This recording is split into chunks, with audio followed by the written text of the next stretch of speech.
In this video, we are going to be analysing RUM, has been very talked about, IPO'd yesterday, so what are going to be key levels? So to get straight into it, if we continue this pullback, we're already down 13% on the day, so if we continue downwards, we are looking at 1360, which is going to be that second deviation on the 1 month chart.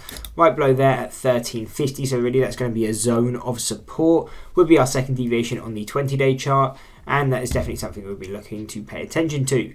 If we break that though, then we would expect quite a sharp sell-off to around $12/11.85. Now, on the other hand, if we start increasing in price, what are going to be key resistance levels? And we can see, as of right now, our closest resistance is around $15 to around $15.25. If we break through there, then we're looking at $16.70. Going past there would take us to $18.25 / around $18.50, and then final targets taking us to around $20 and $21.50.